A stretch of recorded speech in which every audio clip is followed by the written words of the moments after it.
Vamos então iniciar mais um dos nossos estudos do livro Devassando o Invisível. Estamos estudando o capítulo número 5, Mistificadores Obsessores. Esse é o nosso segundo encontro para falar sobre esse capítulo. O que nós conversamos no início, no nosso encontro anterior, eu vou ler para vocês aqui, fazer uma recapitulação daquilo que a gente viu, foi exatamente falando sobre as deformações ou as transformações na aparência dos espíritos, né, nessa modificação,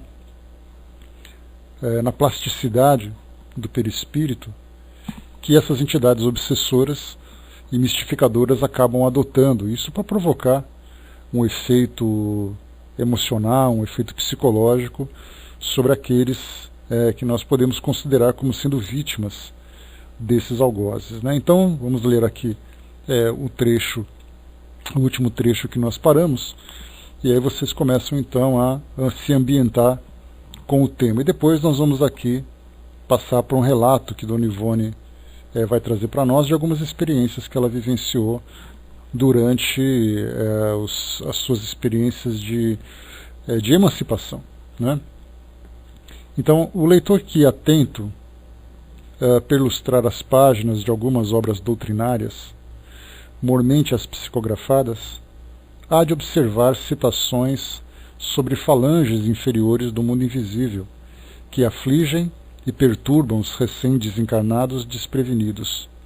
Falanges cujos integrantes seriam vultos disformes, grotescos, extravagantes, e cujas configurações e ações pareceriam fruto de pesadelos àqueles que não se afinam com as bladícias da espiritualidade. Provocam-nos, seduzem-nos, aterrorizam-nos, criando 1000 fantasmagorias que às pobres vítimas parecerão alucinações diabólicas, das mesmas se servindo ainda como joguetes para as realizações de caprichos, maldades e até obscenidades. Comumente queixam-se os suicidas de tais falanges, cujo assalto se agrava no pélago de males para onde o suicídio os atirou, o seu já insuportável suplício. E nas sessões práticas ou mediúnicas da doutrina espírita, quando bem organizadas e dirigidas, não é difícil ouvirem-se queixas idênticas da parte de espíritos comunicantes muito inferiores, ou ainda de suicidas. Que aspecto mostrariam essas entidades, porém, para serem consideradas tão feias e repulsivas por todos quantos a elas se referem, revelando-se aos homens? Que espécie de deformidades para torturarem até a loucura um recém-desencarnado ou a um homem, a este, porém, perseguindo de preferência no estado do sono, até ao extremo de uma obsessão. Confessamos que tais cogitações jamais nos preocuparam, e por isso mesmo nossa atenção não se voltaria para o assunto se nossos próprios guias espirituais para ele não nos despertassem um interesse, embora já tivéssemos notícias da sua existência no mundo invisível.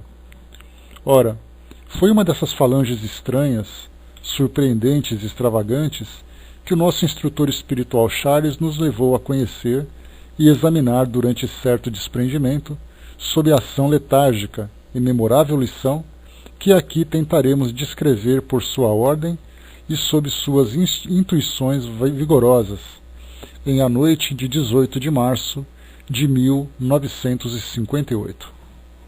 Então, o que nós vimos aqui são descrições, tanto na literatura espírita, como também em reuniões mediúnicas, em reuniões práticas, dentro da doutrina espírita e até mesmo fora da doutrina espírita, porque muitas obras não espíritas, como por exemplo obras umbandistas, que trazem relatos sobre experiências de médiuns no mundo espiritual, também relatam entidades bastante deformadas, bastante assustadoras pela aparência que adotaram, né, e também pelas ações que acabam praticando.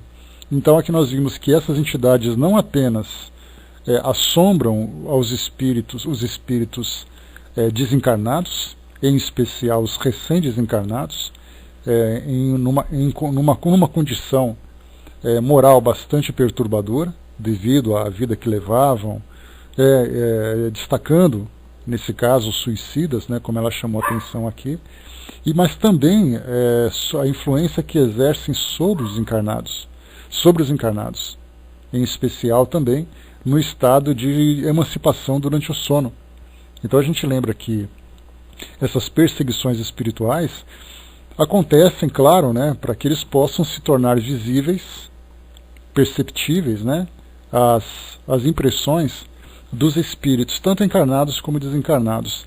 Então, mais uma vez, no caso dos encarnados, acontecem, claro, né, a influência mental, onde o espírito produz imagens, produz impressões, né, para que o encarnado possa sofrer esse desequilíbrio, mas durante o estado de sono, quando há esse desprendimento, que pode ser um desprendimento espontâneo, como pode ser um desprendimento provocado pelas ações magnéticas dos espíritos, então tem uma impressão mais direta, visualizando esse espírito perseguidor, né, o que é bastante perturbador.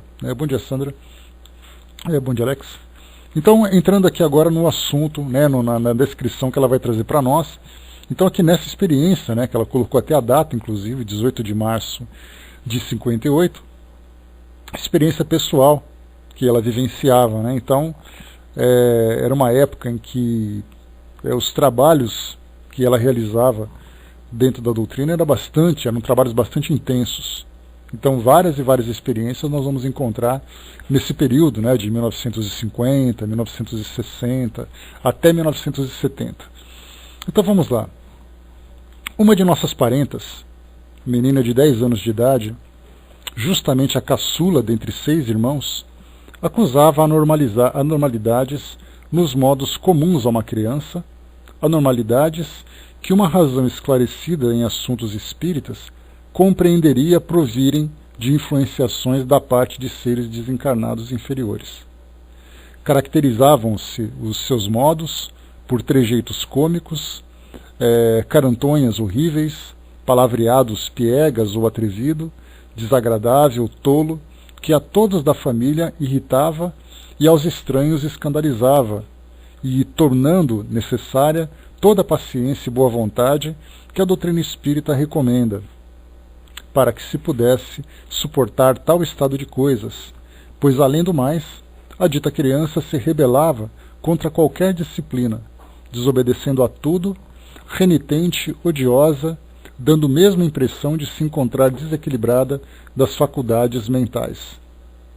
Tentavam-se castigos variados, sem serem esquecidas as clássicas sovas de chinelos. Tais, porém, os escândalos, por ela provocados, nessas ocasiões, tais cenas se desenrolavam, então, dentro do lar, com repercussões desagradáveis até pela vizinhança, que substituída foi a prática dos castigos pela de conselhos, amabilidades, persuasão, etc. No entanto, a criança resistia irritantemente a todas as afabilidades, como resistiria aos castigos, rejeitava a prece e os passes que lhe desejavam aplicar, continuando com as mesmas atitudes impertinentes. Fora das crises, no entanto, mostrava-se perfeitamente normal. Conversava com inteligência e demonstrava até precocidade, e era aplicada nos estudos, com boas notas no curso primário, que então concluía. Consultou-se por isso mesmo o espaço, como seria natural em família espírita, e o espírito Charles, desvelado amigo e instrutor espiritual da família, após prescrever medicamentação para o sistema nervoso da paciente, afirmou sem rebuço. Ela afinou-se com entidades inferiores durante o estágio no espaço, antes da reencarnação. Arrependimento sincero, porém, levou-a a tempo a se retrair das mesmas e desejar encaminhar-se para melhores planos. É médium, ou antes, possui faculdades mediúnicas, que futuramente poderão frutificar generosamente a serviço do próximo, se bem cultivadas. os antigos companheiros do invisível assediam-na, tentando reavê-la para o sabor de velhos conluios. Conheceis o remédio para tais desarmonias. Aplicai-o. Sim, o remédio único seria o trabalho de reeducação da menina à base do Evangelho, preces, paciência, vigilância, amor, disciplina rigorosa, sem concessões que redundassem em cumplicidade com caprichos prejudiciais, fraternidade e caridoso interesse para com os infelizes sedutores desencarnados. Então aqui nós tivemos uma descrição, né, bom dia, Osmar, uma descrição do comportamento dessa familiar, né, de Dona Ivone, e o que nós podemos complementar é que há muitas situações em que crianças, adolescentes, acabam se comportando dessa forma, em famílias comuns aqui do nosso mundo, e acabam depois sendo levadas a terapias, junto a psicoterapeutas, a psicólogos, para tentarem, a psicopedagogos, para tentarem reequilibrar essas crianças sem levarem em consideração a influência espiritual. Então existe para nós um desafio muito grande, tanto por parte daqueles que mantêm uma visão materialista desse tipo de comportamento, como para nós, que também vemos uma influência espiritual. Então existe ali a necessidade de encontrar exatamente um ponto de equilíbrio, porque muitas vezes, tomados por essas impressões do mundo espiritual, nós acabamos atribuindo a esses comportamentos influências que muitas vezes faz parte mesmo da personalidade da criança, sem necessariamente haver qualquer tipo de interferência do plano espiritual. E, por outro lado, nós temos a visão do mundo das ciências materialistas, e a psicologia, embora trabalhe com a mente, trabalhe com as emoções, com as ideias, ainda detém essa visão restrita ao mundo material, sem levar em consideração o espírito. Hoje, felizmente, nós temos grupos importantes trabalhando dentro da doutrina espírita, fazendo uma conexão entre todos os ensinamentos que são trazidos para nós por parte dos espíritos, trazendo para nós essas revelações, como também conectando com as ciências que nós temos hoje. Então temos a Associação Brasileira de Psicólogos Espíritas, que procuram trabalhar psicologia com a visão espírita. E também temos a Associação de Médicos Espíritas, em especial na área da psiquiatria, que também trabalha com as questões da mente, vinculando com os mistérios do mundo espiritual que vão se revelando. Então, felizmente, nós estamos fazendo uma conexão entre os dois, tanto para equilibrar, tanto para poder fazer com que as ciências humanas do mundo encarnado procurem se elevar, compreendendo melhor a realidade do mundo espiritual, como também fazendo com que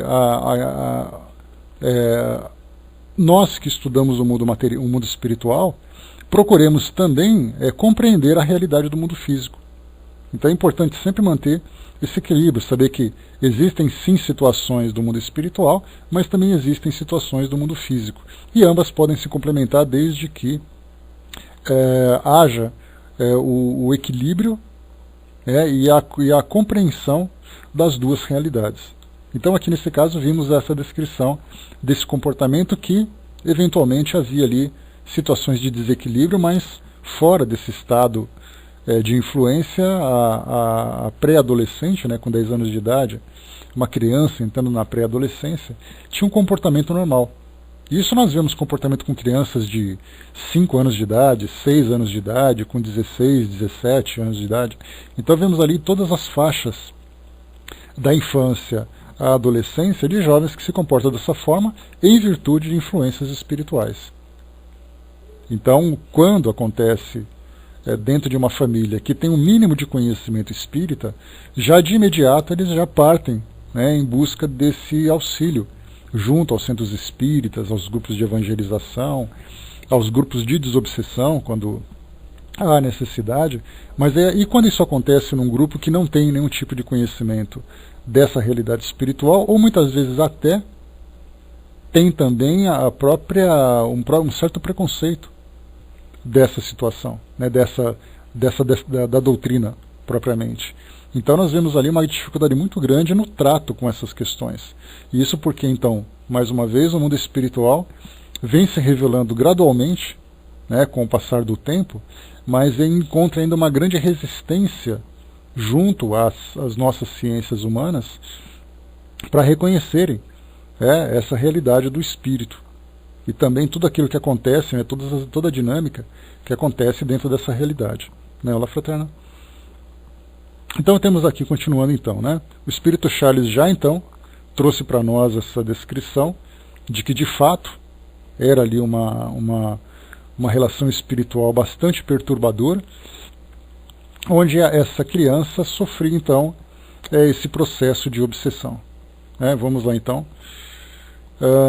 Deixa eu ver aqui.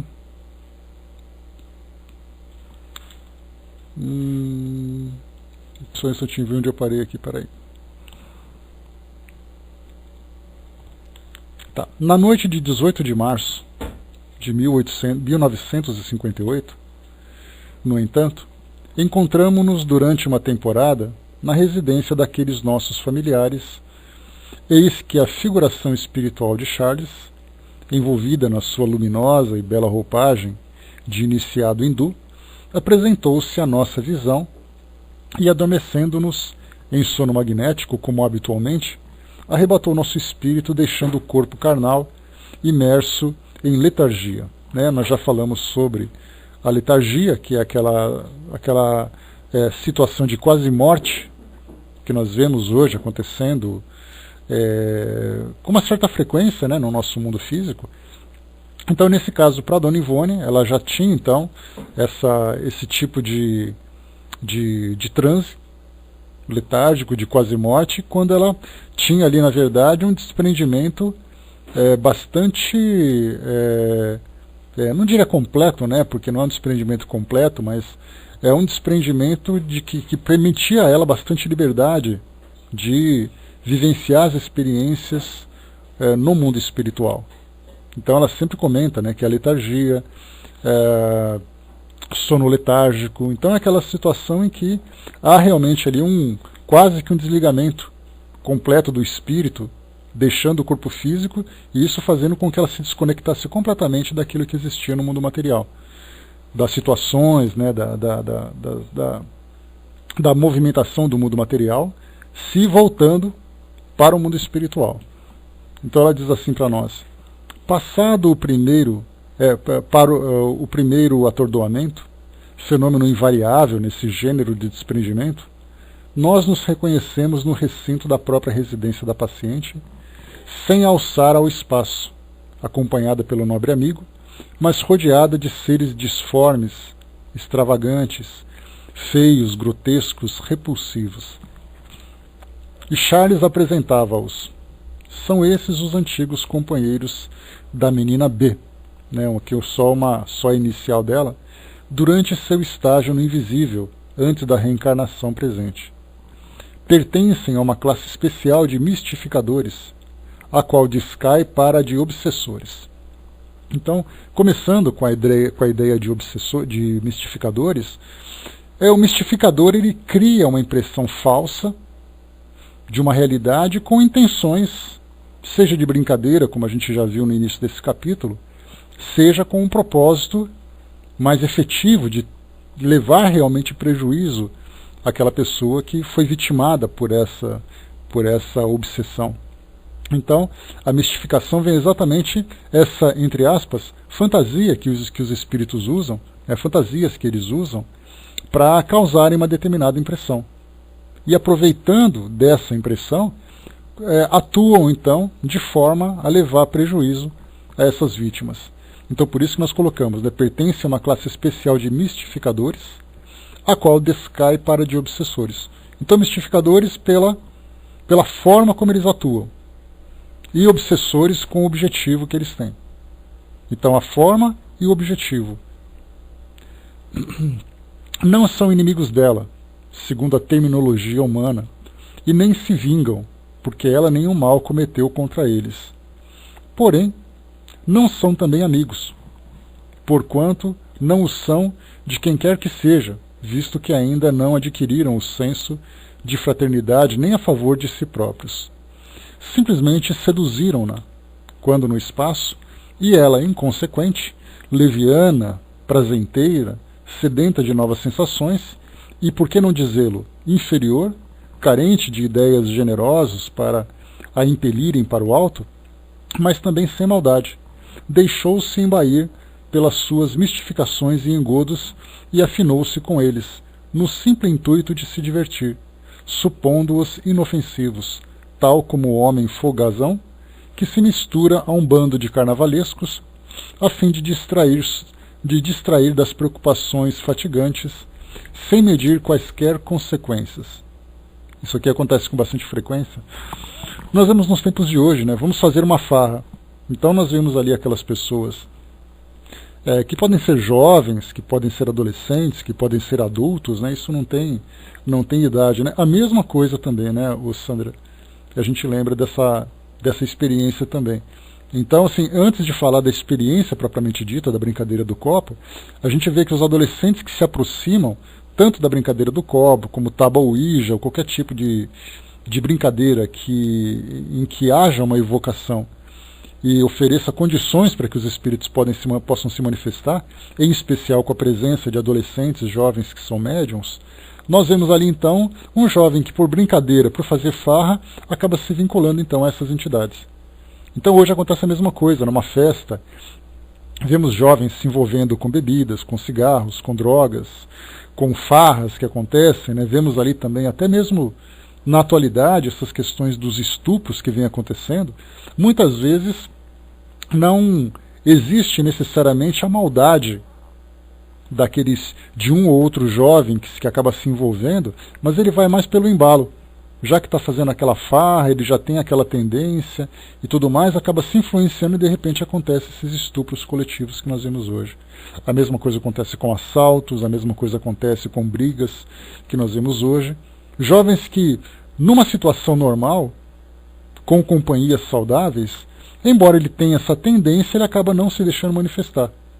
Mas, no caso na presença de indivíduos que dão vazão a esse tipo de conduta, esses jovens que já têm essa tendência simplesmente se afinizam.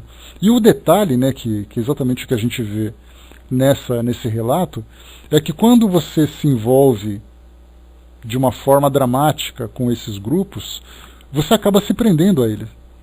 É como se você se tornasse cúmplice, comparsa, e na intenção de você querer desertar dessas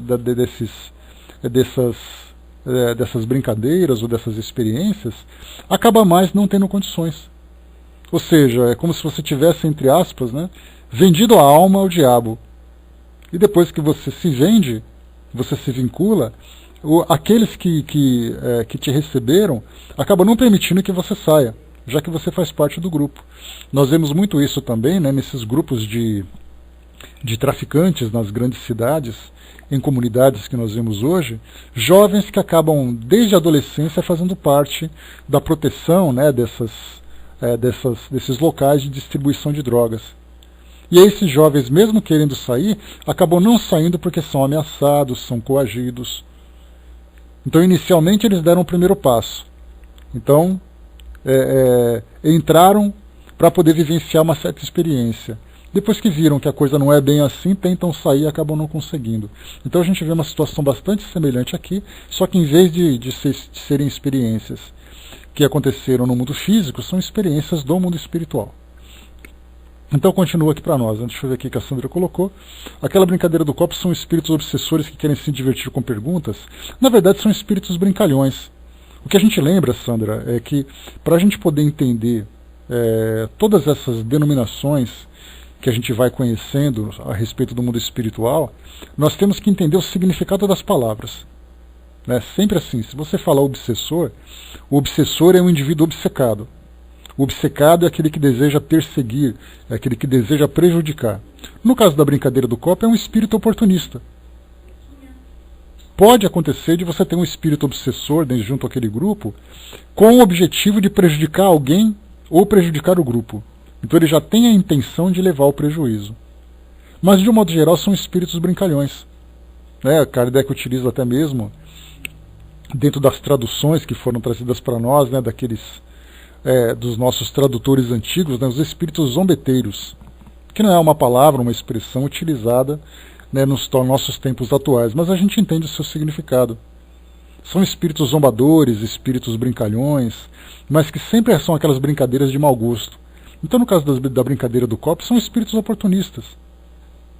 Não necessariamente os obsessores, mas pode acontecer desses oportunistas estarem acompanhados de obsessores que estão conectados com alguém ou com o próprio grupo.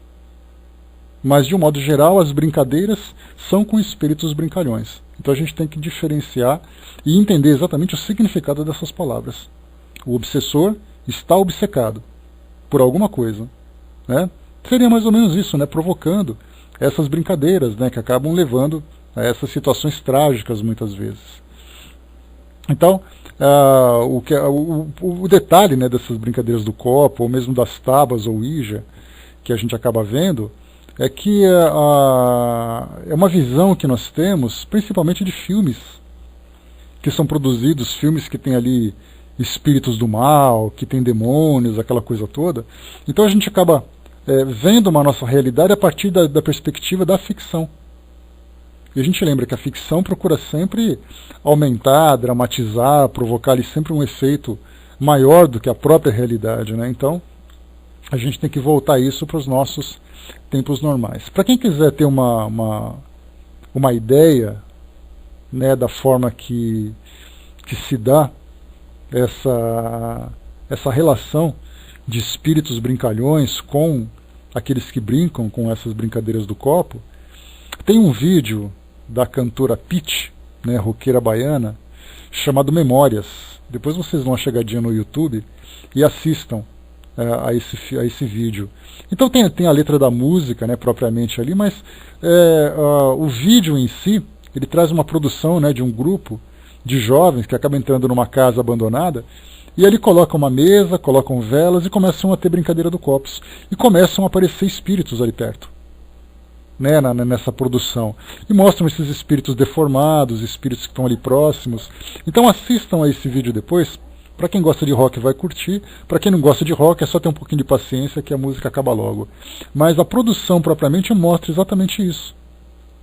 De que forma que a gente poderia ver o mundo espiritual do que acontece durante essa brincadeira do copo. Então a cantora Pitty, o vídeo de uma música chamada Memórias. Então deem uma pesquisadinha depois que acabar o nosso estudo para vocês darem uma ilustrada nessa situação. Vamos lá então aqui. Anotem aí para vocês não esquecerem depois, fica como lição de casa.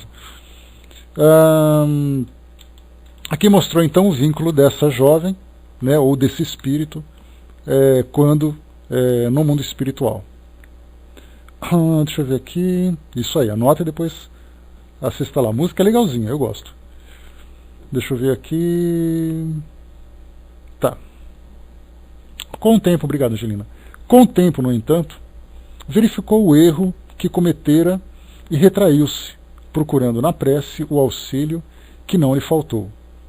E asilou-se entre vós, reencarnada, como se o fizera no seio de um reformatório onde se reeducasse, impulsionando-se para progressos novos. Aqui o que a gente viu foi uma situação que acontece com frequência, que os espíritos relatam, que são aqueles que reencarnam não necessariamente para traçarem um plano reencarnatório evolutivo, com tarefas já efetivas, com objetivos a serem alcançados, mas muitas vezes a reencarnação vem como sendo uma fuga da realidade espiritual, para que o espírito possa se reequilibrar, para que posteriormente dê continuidade nesse processo evolutivo. Então, a programação reencarnatória, claro, sempre tem um propósito de crescimento, mas quando o espírito se encontra numa condição de muito desequilíbrio, a gente percebe que para chegar nesse desequilíbrio houve um retrocesso. Então, desse retrocesso, há a necessidade, então, de primeiro se reequilibrar para depois dar continuidade. Então, seria aquela coisa assim, ele está caminhando, dá 2 passos para trás e depois 2 para frente. Então, a gente percebe ali que, se fosse numa estrada, ele não teve evolução. Na verdade, ele teve que voltar para depois avançar. Então, muitas reencarnações, elas têm esse objetivo, do espírito se reequilibrar. Então, pode ser num caso como esse, em que a gente viu ali uma criança encarnando numa família, e aí então ela vai estudando, ela vai vivendo a vida dela normal, e no meio dessa rotina, ela vai então vivenciando esses problemas que foram criados durante a sua encarnação anterior, né, ou durante a sua vida no mundo espiritual, nesse período, né, nessa condição de erraticidade. Mas nós temos outras situações também, que já trouxemos aqui, né, de indivíduos que vêm quase que numa condição vegetativa, né, numa condição física, numa condição mental, quase que numa invalidez completa. Isso porque aquela encarnação, porque muita gente diz assim, mas esse espírito ele tá vivendo uma expiação, porque no passado ele teve ali cometeu um crime, então para ele é uma punição. Muitas vezes essa experiência reencarnatória nessa condição é exatamente esse estágio de espera, de recomposição, né, de reforma de valores, de reconstituição perispiritual, para que ele possa depois começar a caminhar de uma forma mais efetiva. Então muitas reencarnações vêm com esse objetivo, um objetivo de correção, de reparo, de preparo, para que outras reencarnações futuras tenham um efeito maior, um efeito mais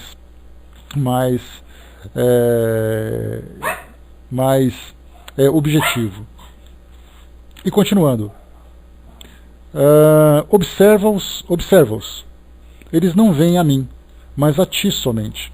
Isso Charles falando para a Dona Ivone, né, exatamente por causa daquela diferença vibratória, de percepção fluídica, que nós já comentamos anteriormente. Um espírito numa faixa vibratória mais elevada não é percebido por aqueles numa faixa vibratória inferior. No caso dela, ela acaba sendo percebida por eles, exatamente porque ela está encarnada, né, e em emancipação ela acaba sendo percebida também. Então, observa-os. Eles não vêm a mim, mas somente a ti, mas a ti somente. E quais crianças travessas exibirão suas peraltices, as quais eles próprios julgam irresistíveis, pensando em seduzir-te para o seu bando.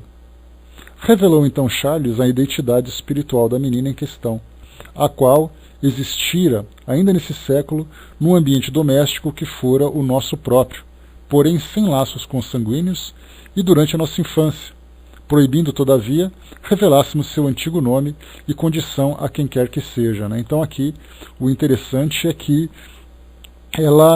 a Dona Ivone encontrou com esse espírito durante a infância dela. Lembrando que ela reencarnou, a sua encarnação foi no início do século XX, então ela teve ali junto àquela família alguém que fazia parte ali talvez dos trabalhadores da casa, amigos da família e tudo mais, e aí então desencarnado esse espírito voltou a reencarnar entre eles. Então esse é o relato que ela colocou para nós. Então ele existira ainda nesse século no ambiente doméstico que for o nosso próprio, sem laços consanguíneos durante a nossa infância. Então olha que interessante, o espírito que estava junto deles e depois voltou a reencarnar entre eles, e nesse intervalo acabou criando esses laços bastante problemáticos.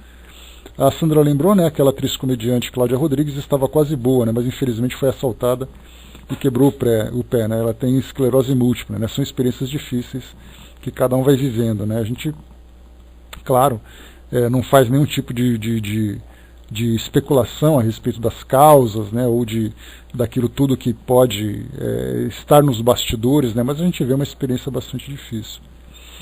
Tico Teco lembrou, tudo isso aí ocorre aqui no nosso meio encarnado e depois continua do lado de lá. Esse é o problema que a gente vê, Tico Teco, de nós não termos essa compreensão sobre a continuidade daquilo que acontece. Eu me recordo de algumas leituras que eu tive a oportunidade de fazer sobre esses relatos, que nós vemos muitos médiums, principalmente esses médiums que utilizam a mediunidade, para se beneficiarem, para lucrarem, para prometerem conquistas aqui para encarnados, fazem vínculos, pactos com o mundo espiritual e tudo mais, e depois que desencarnam acabam sendo não mais recrutados, mas eles são quase que capturados por essas entidades com quem eles se vincularam anteriormente. Então dá a impressão assim de que os médiums se acham controladores, se acham senhores dos espíritos. E quando esses médiuns desencarnam, acabam chegando na condição de quase escravos desses espíritos. Então a gente vê assim que muitos vínculos, e não precisamos ir longe, né? A gente poderia criar aqui muitas situações, muitos dramas que mostrassem para nós essa relação de encarnados com desencarnados e como eles vão se reencontrando e se conectando de uma encarnação para outra. Basta a gente lembrar que as próprias famílias, numa condição comum, nada mais são do que vínculos que espíritos criam de um tempo para outro. Sejam vínculos positivos, né, com laços afetivos sinceros, sejam vínculos negativos, né, de inimigos do passado, e espíritos que tiveram conflitos que não se resolveram e tudo mais. Então as próprias famílias nada mais são do que a continuação dos vínculos criados entre os espíritos. Agora a gente imagina nesses casos, né, em que existem esses compromissos mais problemáticos, né, causados por esses problemas todos. Né? Nós encarnados somos debochados, gozadores, né, faz parte do nosso humor.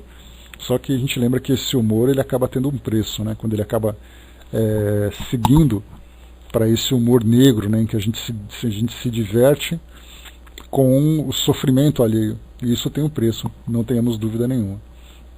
E continua aqui para nós. Entre mentes, né, depois de lembrar que essa criança já esteve vinculada a essa família sem laços consanguíneos, né? Bom dia, Liginho. Então aqui continua. Entre mentes, as entidades em apreço iam e vinham pela casa, ocultavam-se umas das outras atrás das portas, por baixo das mesas e das cadeiras, como que brincasse de esconde-esconde. Batiam-se mutuamente com socos e pontapés violentos, pavorosos, o que as levava a gritar e chorar. Davam saltos altíssimos, como se fossem acróbatas, ou acrobatas. Cabriolavam, faziam piruetas de todos os modelos, caminhavam sobre as mãos, com os pés voltados para cima, quais palhaços no picadeiro de um circo de diversões. Penduravam-se as bandeiras das portas, rindo-se às gargalhadas, num buliço ensurdecedor, o qual ouvíamos como se tratasse de rumores materiais, pregavam dentadas umas nas outras, puxavam-lhe os respectivos cabelos, aos berros, cuspinhavam-se reciprocamente, quais moleques que brigassem, choravam de dor, corriam atrás do agressor, esbofeteando-se mutuamente. Vestiam-se grotescamente e, como que carnavalescos fantasiados, vestes extravagantes de cores muito vivas, bilbalhando guizos quais bufões medievais, algumas berrantemente listradas, outras apresentando blusões ou camisolões excessivamente grandes do corpo, enquanto ainda outras, com calções curtos e muito apertados, deixavam à mostra pernas marmóreas e, como que ressequidas, verdadeiros caniços, ou muito grossas, revestidas de meias berrantes, tortas deformadas. Suas cabeleiras dir-se-iam postiças, excessivamente abundantes, caindo em manto pelas costas e ombros e semi-ocultando o rosto, ou curtas, excessivamente ralas, mas endurecidas como revestidas de arame. Ruivas, eriçadas para cima ou para os lados, até a horrível, negras, amarelas, roxas, vermelhas, verdes, o que, ajuntando a indumentária extravagante, as tornava verdadeiros fantasmas assombradores. Algumas dessas pobres entidades traziam capas escarlates recamadas de guizos, ou listradas em cores vivas, pés enormes, calçados de botas ou sapatos muito pontudos, coisa rara de se poder observar em espíritos desencarnados, mesmo em estado de transe. E tocavam flautins muito primitivos e pequenas gaitas, próprias de crianças. Dançavam desagradavelmente, notando-se que o faziam com ares de provocação, mostrando na fisionomia trejeitos e esgares, carantonhas horripilantes à guisa de sorrisos. Trajava uma delas manto roxo, exibindo cabeleira até os ombros, escancarolada, coroa de espinhos e um caniço nas mãos, displicentemente parodiando a imagem do Senhor dos Passos, observada nas procissões do culto católico, e o fazia usando sapatos desmedidamente grandes e semblante grotescamente compungido. Outras se apresentavam com gorros, becas, funis com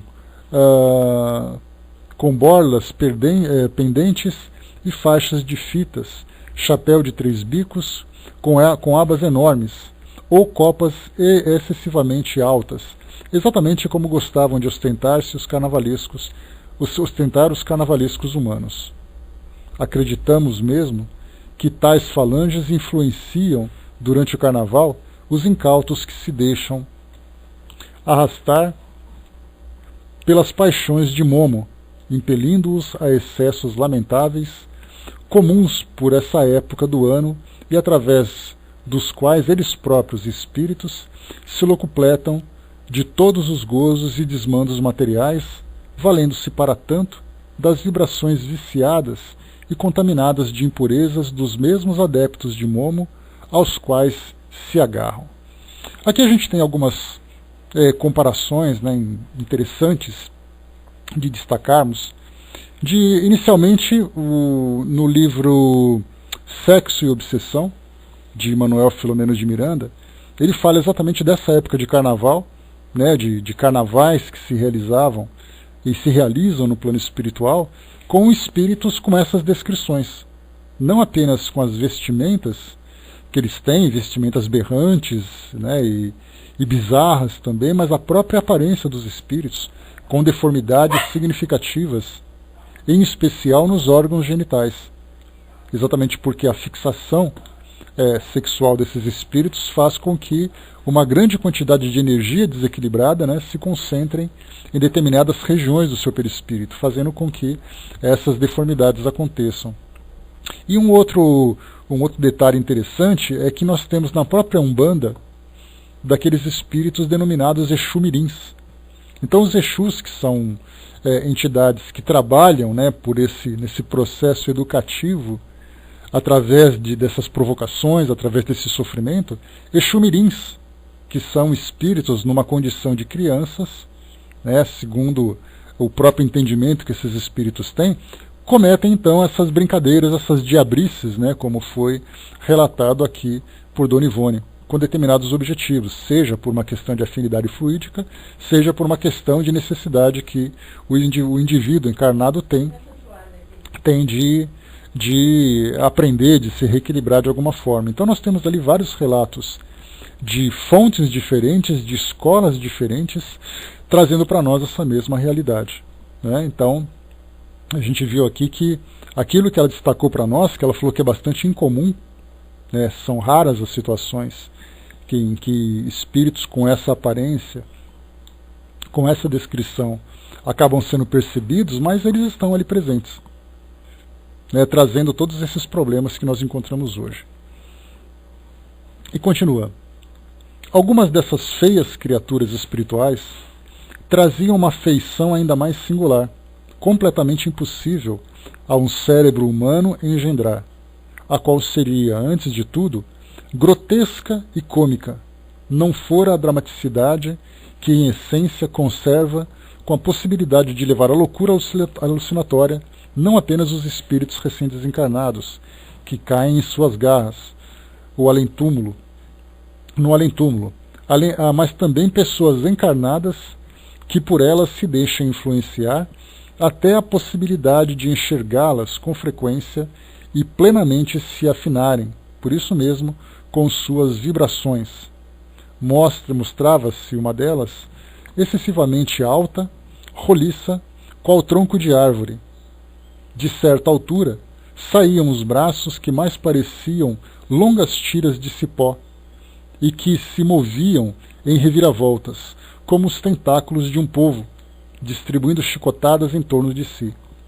Do corpo assim roliço, desciam então pernas, varas finíssimas, com enormes sapatos pretos, quais pequenas canoas.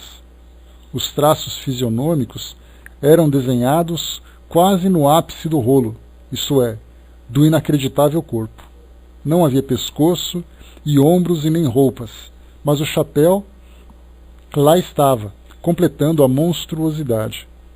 Essa horrível entidade fazia-se acompanhar de outra que se diria o seu contraste, propositado e caprichoso, excessivamente pequena, rotunda, com um rosto de dimensões desproporcionadas para o tamanho do corpo, faces gordíssimas, vermelhas, como se o infeliz vivesse eternamente soprando alguma coisa, chapéu com abas enormes, botas, esporas e chicote, tudo desconforme e impressionante pela fealdade e pela desarmonia. Dentre as duas, não se saberia qual a mais desagradável e chocante, mas era certo que tais arremedos humanos causavam mal-estar insuportável, pavor mesmo, não tanto, talvez, pela grosseria da forma, mas pelas influenciações nocivas e contaminantes que suas mentes, desajustadas da harmonia da criação, deixavam irradiar, pois que o médium, assim arrebatado do corpo físico para estudos e observações do invisível, adquire percepções pasmosas, não lhe escapando à visão ou ao entendimento nenhum pormenor daquilo que os instrutores lhe dão e auxiliam a examinar. Então, é muito difícil para nós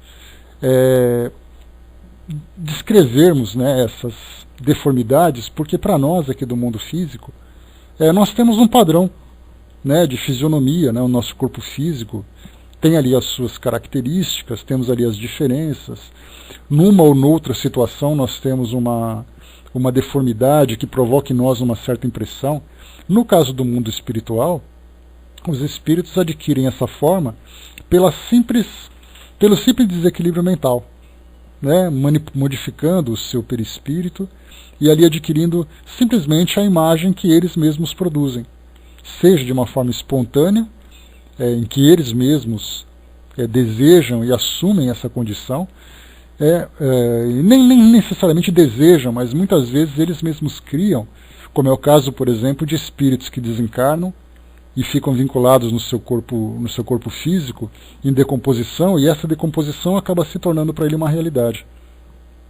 Então, nós temos ali relatos de espíritos que são verdadeiros zumbis desses que nós vemos em filmes, com todas as maquiagens.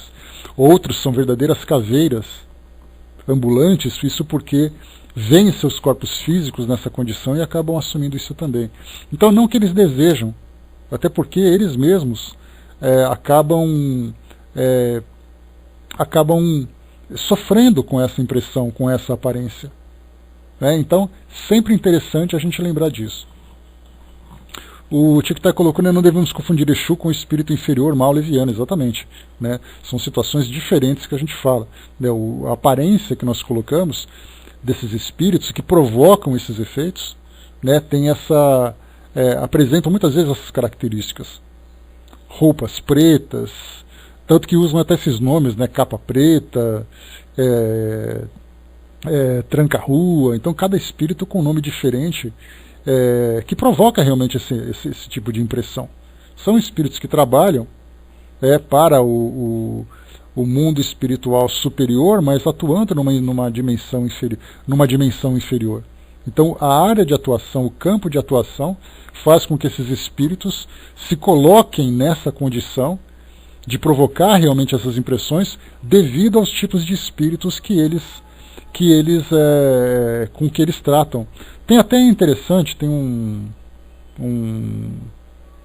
grupo no YouTube, que eu me esqueci o nome agora, mas que faz muitas entrevistas com espíritos, e essas entrevistas são guardadas, são postadas no YouTube, né? São feitas em áudio, e aí então muitas dessas entidades que são entrevistadas, que são índios, são caboclos, são exus, e dentre tantos outros espíritos, principalmente dessa área da Umbanda, são entrevistados e trazem relatos sobre tudo aquilo que eles fazem no mundo espiritual, às vezes contam um pouco de suas histórias.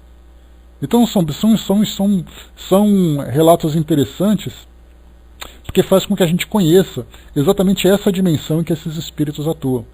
Então não são os espíritos maus, mas são espíritos que trabalham com essas energias bastante pesadas, né, exatamente porque os espíritos com que eles tratam são espíritos que vivem nessa faixa. E para isso, então, eles têm que estar em condição para isso também, né? Continuando aqui para nós. Vamos pegar aqui. Tá, deixa eu achar aqui agora onde está essa parte.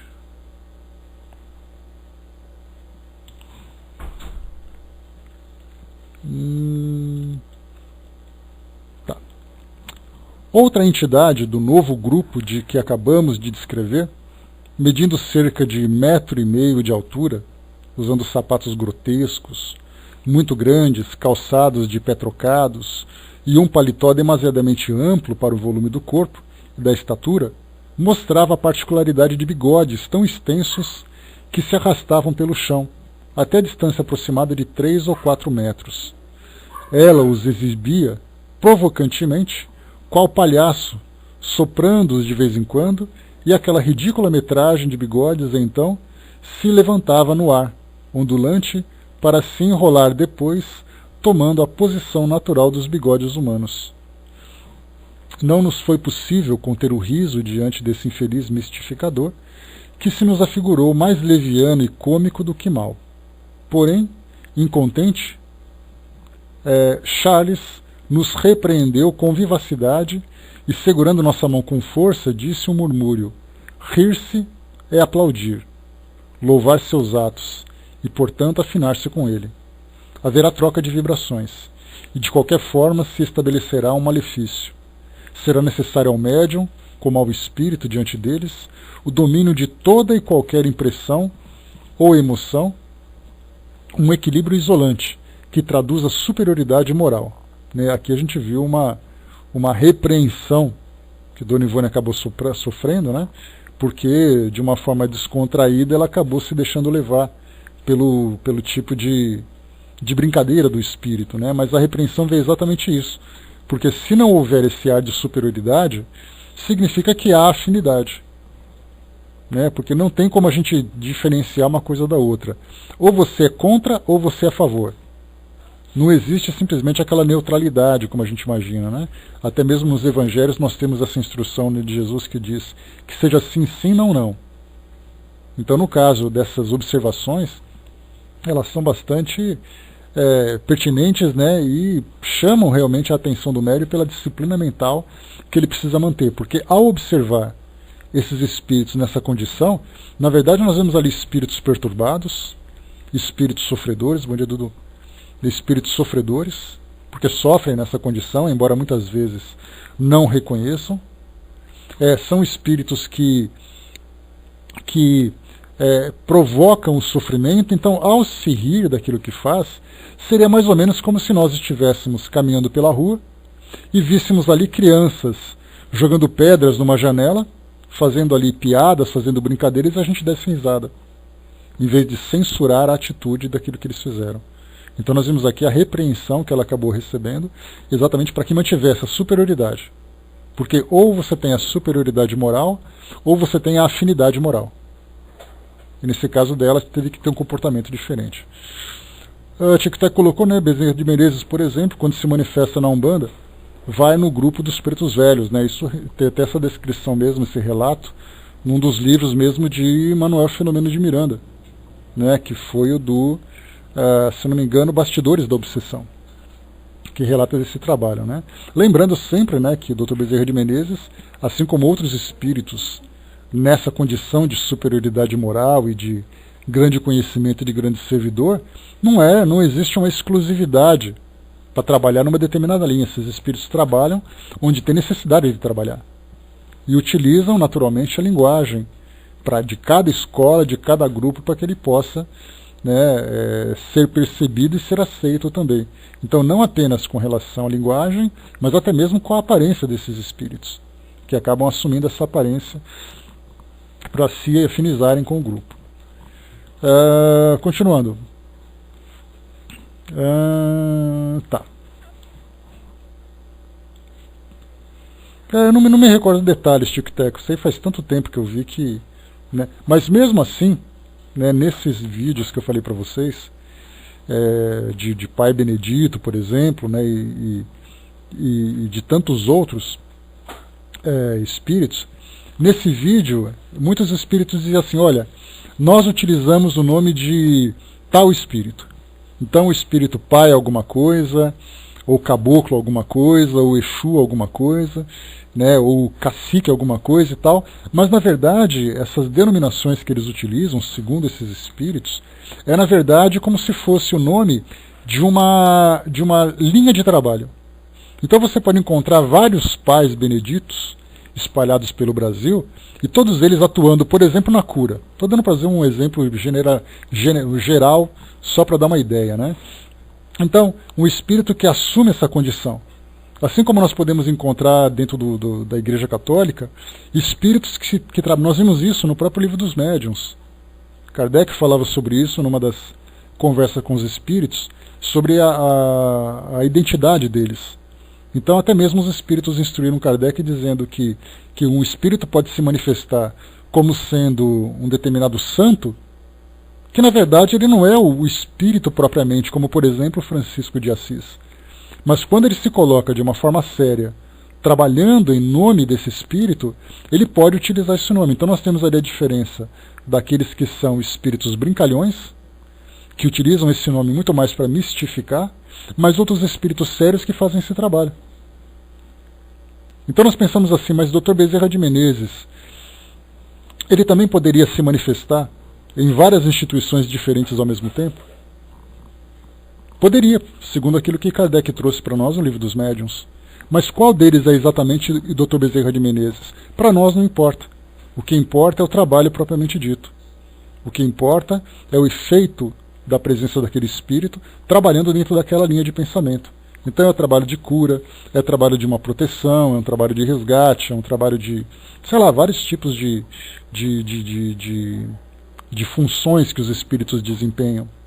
Então, esses nomes que são utilizados, porque é que nós temos a necessidade da identidade, né, Tic-Tac? Então a gente precisa do nome, a gente precisa estar perto para se achar importante. Para os espíritos, não.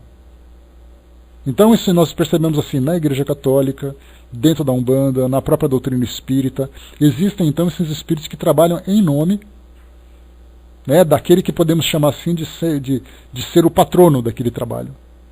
Então eles se identificam dessa forma também. Então já tivemos vários relatos desse tipo. Como é que está o som, pessoal? Me dá um retorno, por favor? Só para orientar o pessoal aqui da sala. Ok, né? Obrigado.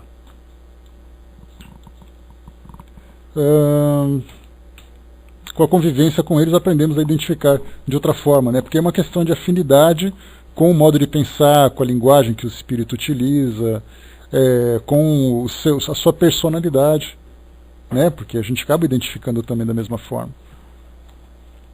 Vamos lá, continuando, para a gente poder já chegar na nossa reta final de hoje aqui.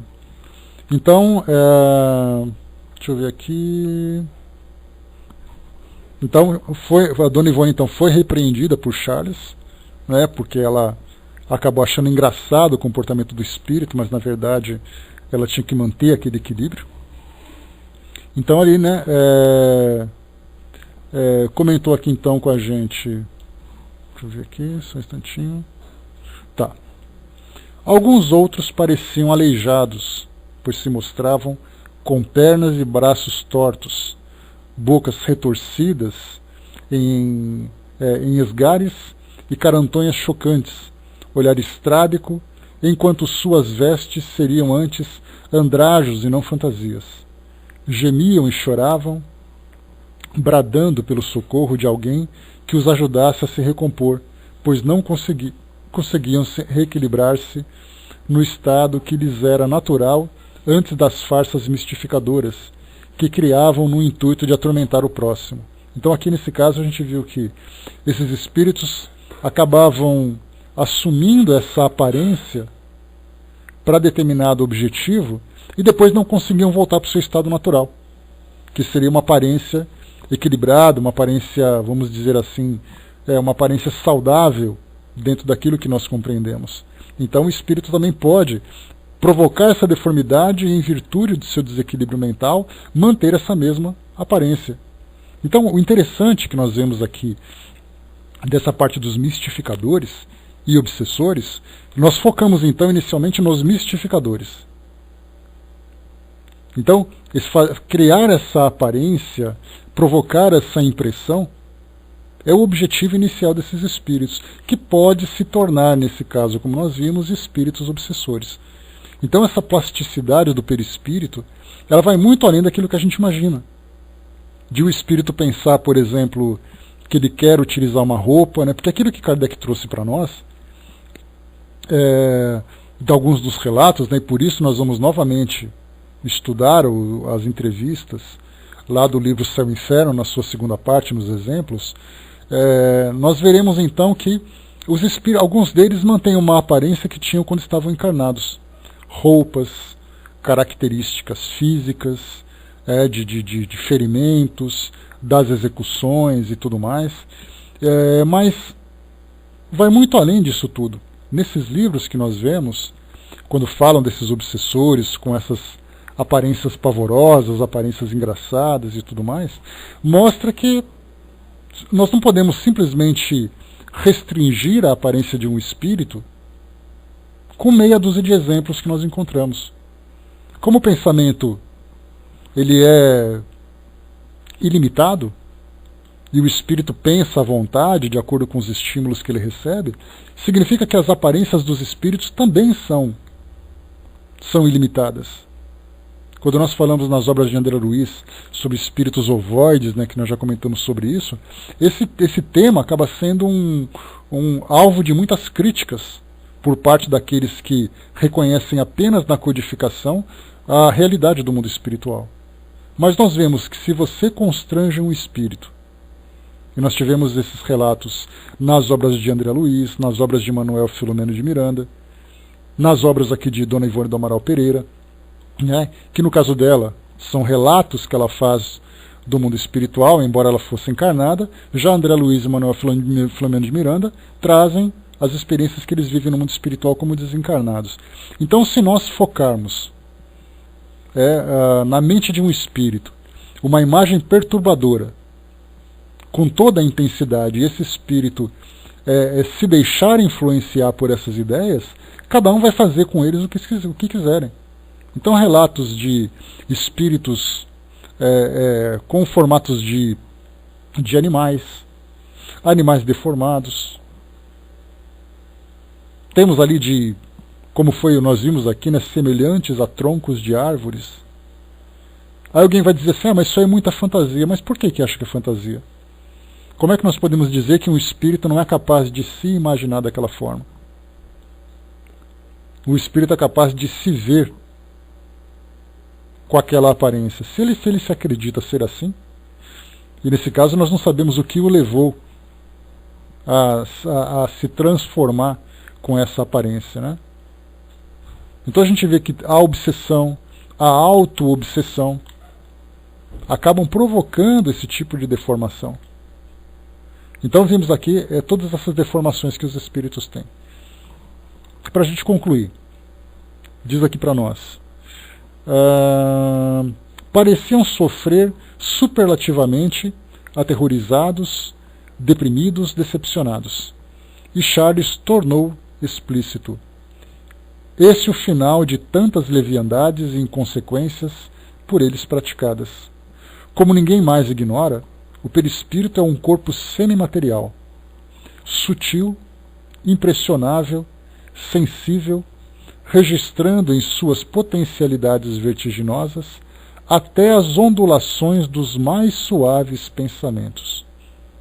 Então isso mostra que esse processo de regeneração, de recomposição do perispírito, logo após desencarnarmos, a gente vai se livrar do corpo decrépito, que nós acabamos utilizando no final da vida física, aqui quando da velhice. Então, com todas aquelas doenças, com todas aquelas deformidades, com todas aquelas limitações provocadas pelo tempo e tudo mais, quando o espírito desencarna, para que ele possa se retomar, se recompor com aquela aparência saudável que muitas vezes nós vemos nos relatos, há a necessidade de um espírito passar por um processo psicoterapêutico extremamente intenso.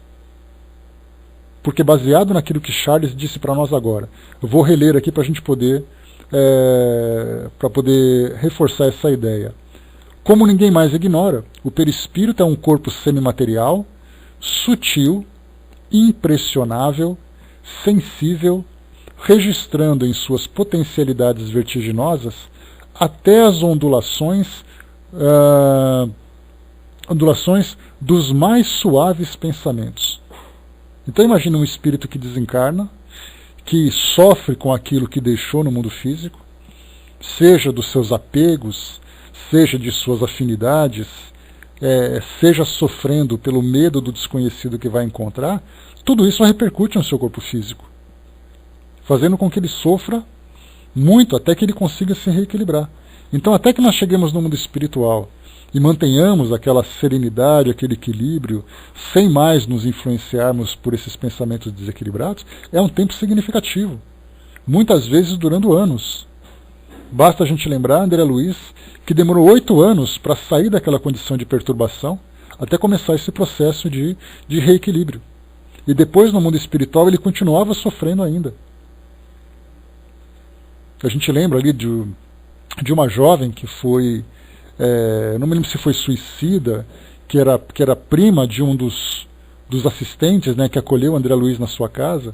Isso até mesmo no filme Nosso Lar, se não me engano, tem esse relato, que mostra ali que ela sofreu muito, que foi prima de Lísias, Tuti, se eu não me engano, que ela foi noiva e esse noivado acabou fazendo com que ela entrasse numa depressão profunda, e ela já estava há muito tempo no plano espiritual.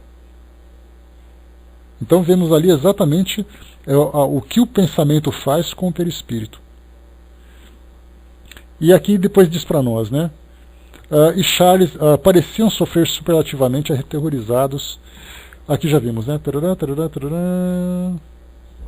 Tá. Agindo sobre esse envoltório tão delicado quão sublime, a mente e a vontade individuais farão dele o que desejarem, visto que a mente, ou o pensamento, a vontade, a energia psíquica, a essência do ser, cria, produz, edifica, realiza, conserva, aplica, modifica, servindo-se das poderosas forças que lhes são naturais.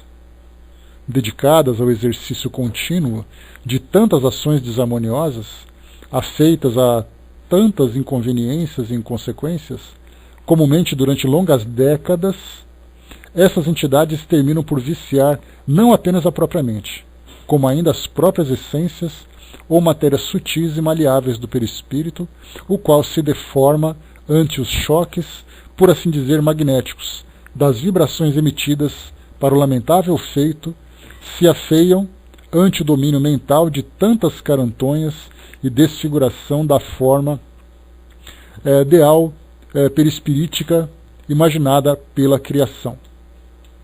Mal intencionadas e avessas ao bem, tanto se fazem de feias e desagradáveis, deformando voluntariamente o perispírito, no intuito de infelicitarem o próximo, mistificando até a obsessão, através do pavor e da alucinação, que influem, que depois, quando percebem a conveniência de se deferem, porque prejudicam a si próprias, já não conseguem, só um instantinho, já não conseguem, deixa eu mudar de página aqui.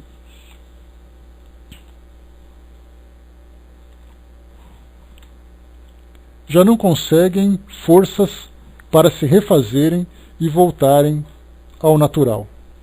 Não é em vão que se abusa das leis gerais da criação, na terra como no espaço. E por isso mesmo, esses infelizes assim permanecerão, sob sua inteira responsabilidade e por livre e espontânea vontade, confundidos pela mente, feridos pelos choques desarmoniosos das próprias vibrações dirigidas a atos contrários ao alvo estabelecido pela divindade suprema.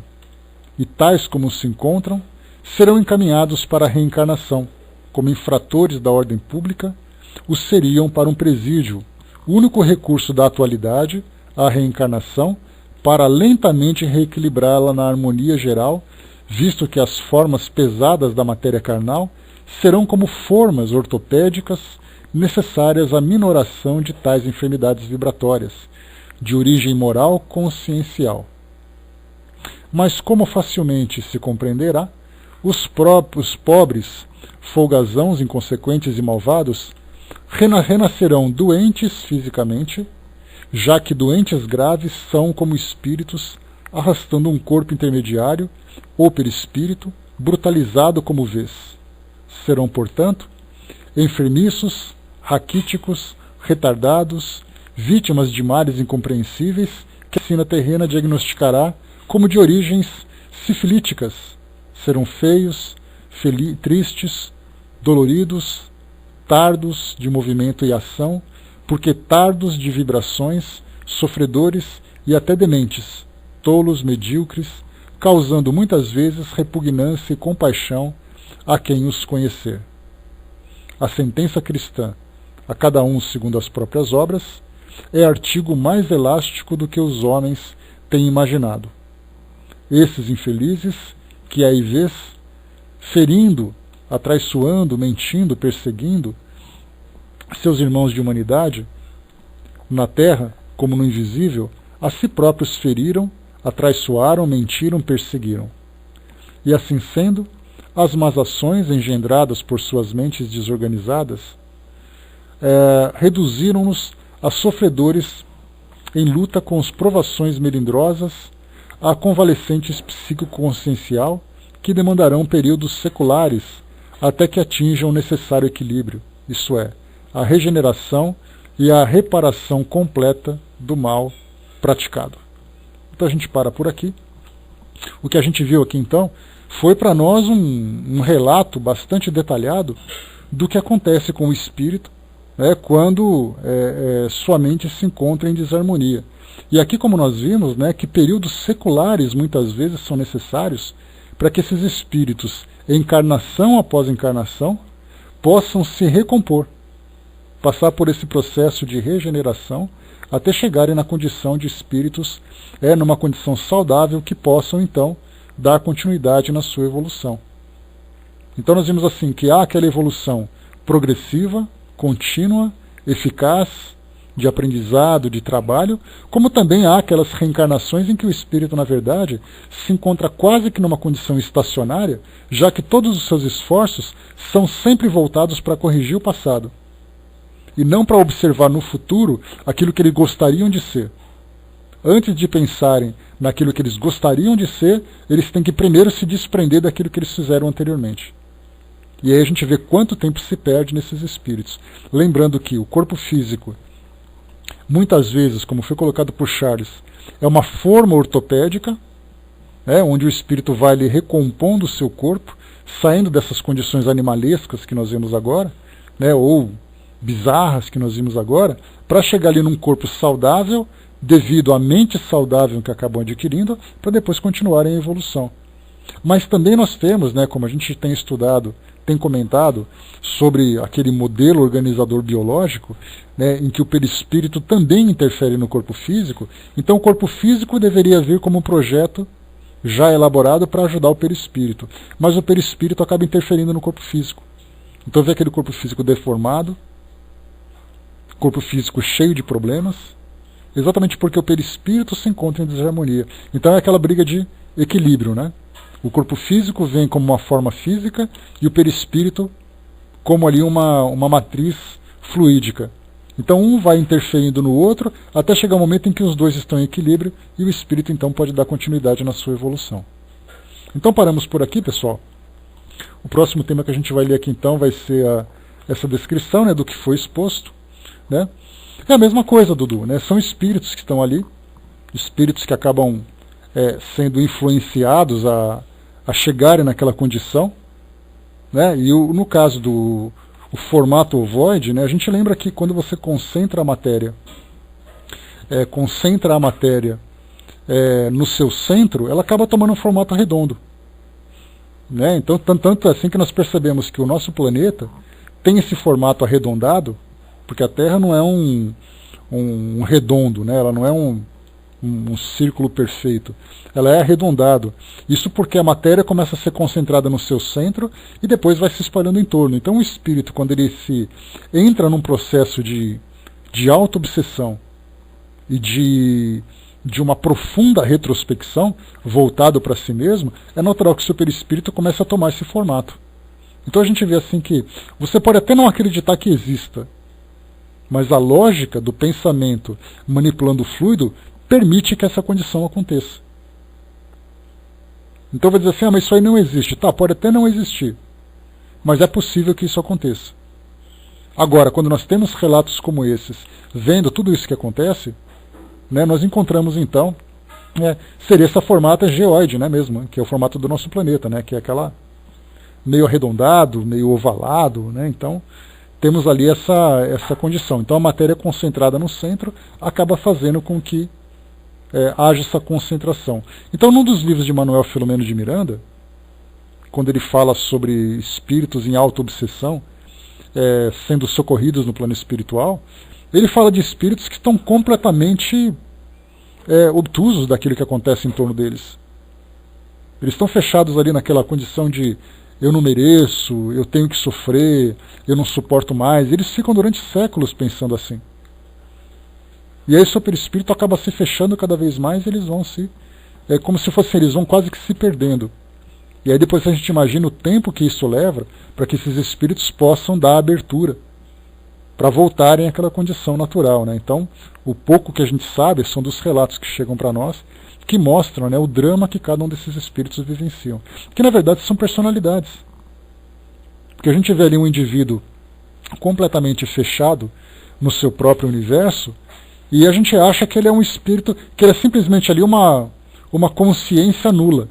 Mas na verdade foi um indivíduo que foi pai, que foi filho, que viveu ali situações que acabaram levando a essa condição. Então existe um indivíduo, existe uma personalidade ali. E essa personalidade vai ser resgatada com o tempo, né? Então isso é muito, muito problemático para todos nós. Bom, fechando por aqui então, pessoal, o nosso estudo de hoje. Mais uma vez, né, nós estamos aqui na página número 35, e nós vamos entrar aqui depois, né, do que fica exposto. Desprenderás as responsabilidades que pesam sobre os ombros dos espiritistas, médiuns ou não. Então esse é o capítulo que nós vamos estudar no nosso próximo encontro. Lembrando que na próxima quinta-feira, né, vai ser estudo normal